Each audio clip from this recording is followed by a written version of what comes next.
با درود خدمت هموطنان و دوستان عزیزی که اینجا تشریف آوردن تا یاد شهدای اشرف رو گرامی ببرند. نامشان زمزمه نیم شب مستان را تا نگویم که از یاد فراموشان. ما امروز اینجا گرد هم جمع شده ایم تا یاد اشرفیان شهید را گرامی بداریم و به مجروحان و دیگر ساکنان اشرف اعلام داریم که آنها تنها نیستند تا اعتراض خود را نسبت به فاجعه هایی که در آنجا گذشته و چه بسا که در آینده نیز پیش آید بیان کنیم.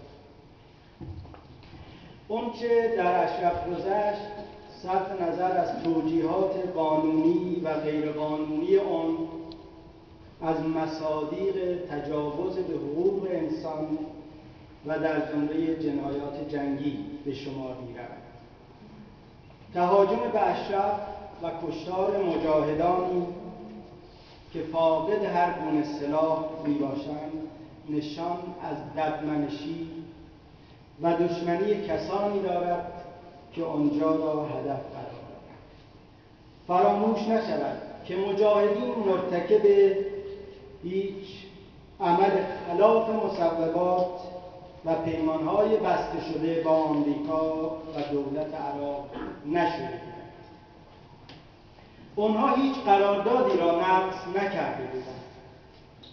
پس آنچه در آنجا پیش آمد نه تنها فاقد هر نوع مشروعیت و وجهه قانونی بلکه کاملا بی‌شرمانه و مشمئز کننده بود. برخی با این استدلال که پایگاه اشرف در کشور عراق قرار دارد و جزء خاک عراق است، پس دولت عراق حق دارد برای آنجا تصمیم بگیرد. از این امر غافل هستند که در جهان مدرن هنگامی که پای حقوق بشر، حق مهاجرت، حق سکونت و مسائلی از این دست به میان می آید، انسان یا بشر بیش و پیش از خاک و جغرافیا ارزش و اعتبار می یابد.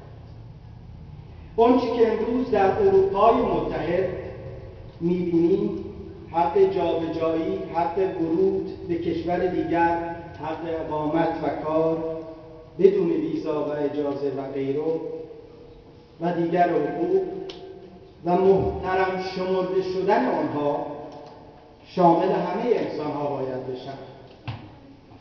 درست به همان گونه که آزادی، دموکراسی، حقوق بشر و حقوق شهروندی خود را گسترش داده و از مطالبات اولیه انسان‌ها فراتر رفته است. این هم نیز بایسته است که گرامی شمرده شود. البته که جرایم اجتماعی که ناقض چنین حقوقی می‌شوند مد نظر قرار خواهند گرفت. اما در اشرف چه روی داده است؟ کدام قرارداد سیاسی یا بین المللی نقض شده است؟ قضیه برعکس است.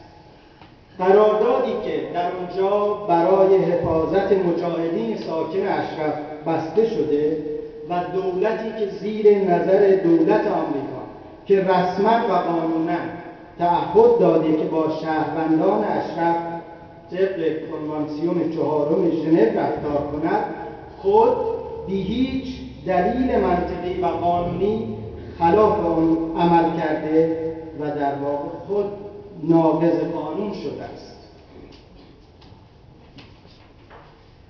اما هر کس که دلیل غیرقانونی آن را نداند، ما که می‌دانیم روابط پیدا و پنهان دولت عراق با رژیم سرکوبگر و جنایتکار به اصطلاح جمهوری اسلامی وقتی جلال طالبانی به ایران می‌رود و با زبان شیرین پارسی خودمان با علی خامنه‌ای و دیگر شرکای ریز و درشتش گفتگو می‌کند و شوخی کنان می‌خندد، وقتی مالکی نخست وزیر به آنجا می‌رود و با حمایت‌های مادی و معنوی به عراق باز می‌گردد، نتیجه معلوم است.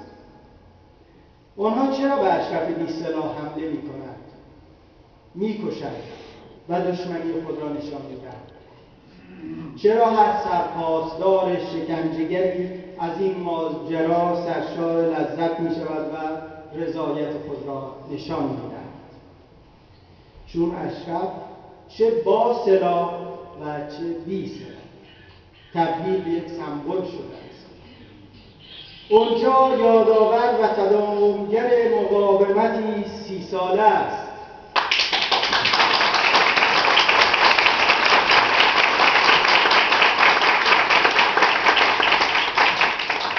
تاریخی را پشت سر خود دارد.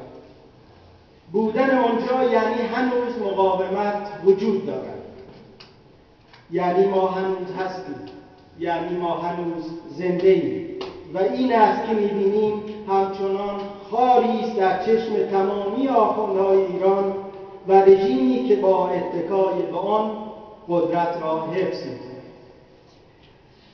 زیر پا گذاشتن مقررات حقوق بین الملل و چشم پوشیدن برای حمله مسلحانه به افراد بی‌سلاح که از موقعیت افراد حفاظت شده تحت کنوانسیون چهارم ژنو برخوردارند، نه تنها اقدامی ضد انسانی است و تحت هر پارامتر قانون بین الملل یک جنایت جنگی محسوب می شود، بلکه نشان از قانون ستیزی و قانون گریزی دولت‌هایی دارد که با توجه به امکانات و رسمی بودن موقعیت به مثابه باندهای مافیایی و جنایتکاران جنگی قوانین و پیمانهای بین المللی را نقض می‌کند.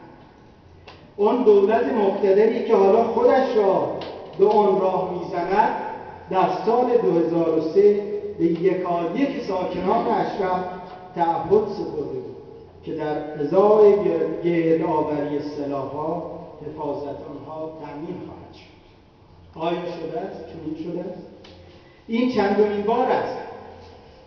چرا؟ لابد چون به خاطر خوشایند خاتمی، همونطور که رئیس پیشین FBI در نشست بین المللی حمایت از اشرف گفت با آمدن خاتمی در صحنه او را مدل تشخیص دادند و مجاهدین را نیز وارد لیست کردند بدون هیچ مدرکی و از لیست درش نیاوردند تا حالا چون میخواهند بر سر یک سری مسائل دیپلماتیک در دل دوست به هر حیله رهی یابند و این را نه مجاهدین میگویند، نه شورای ملی مقاومت و نه تحلیلگران سیاسی و نه کسانی که دل در گرو رهایی میهن دارند.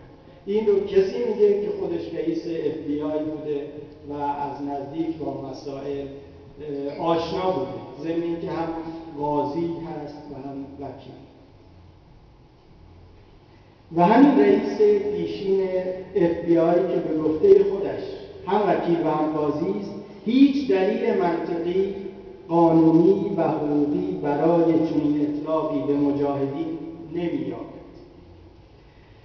دولت عراق بی توجه به این واقعیت که دولت‌ها نمی‌توانند با استناد به مفهوم حاکمیت مطلق رعایت حقوق انسان‌ها را نادیده بگیرند، با علم کردن اصل عدم مداخله و حق حاکمیت دولت‌ها بر تمامی حیطه سرزمینشان، بر تصمیم اعزام نیروهای نظامی خود به اشرف به سمت قرارگاه اشرف، گسیل نیروهای نظامیشان را با اطلاع رساندن به رابرت گیتس و دیگر مقامات آمریکایی روانه.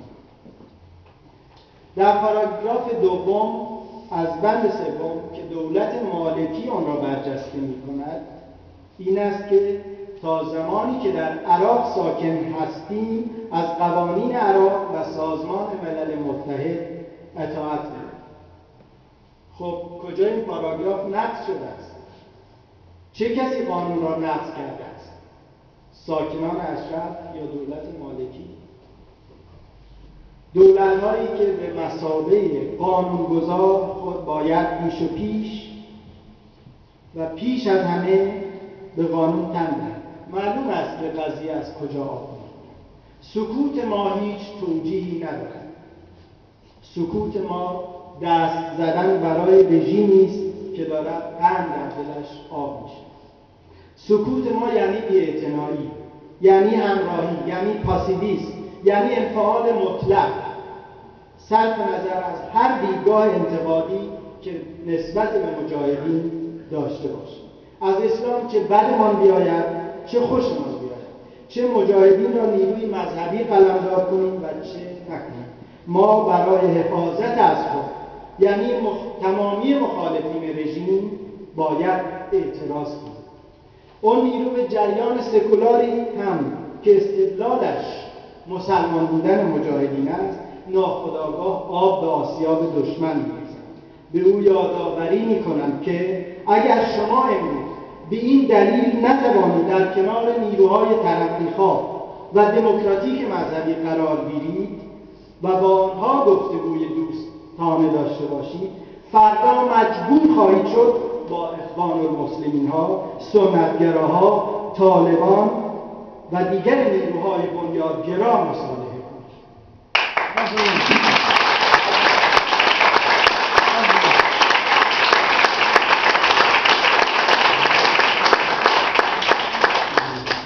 نیروهایی که اتفاقاً رژیم آخوندی بسیار تلاش می‌کند تا آنها به حاکمیت برسند و شب و روز هم از طریق کانال‌های گوناگونش دارد برایشان تبلیغ می‌کند.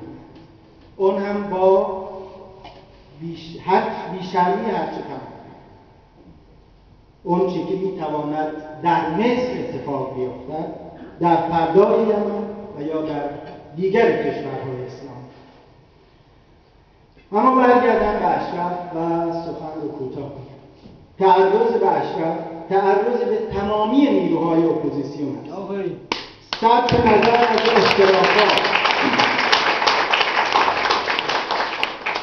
نظر از اختلافات و دیدگاه‌های متفاوت آنها.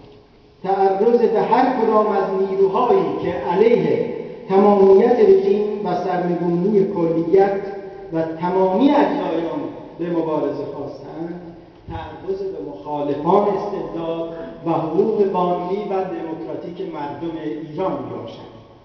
تعرض به حق انسان‌هایی است که برای رهایی و عدالت و نفی استبداد، نفی استثمار و دیکتاتوری به مبارزه برمیخیزند. تعرضی که ننگی تاریخی بر پیشانی عاملین آن میباشد. بار دیگر قطعه شعر کوتاهی رو که از شفیع کنی خوندم، خطاب به تمامی شهدای تاریخ سرزمینمان، چه قبل از انقلاب و چه بعد از انقلاب، یادآوری می‌کنم. نامشان زمزمه نیم شب مستان باد یا فراموش. سپاسگزارم.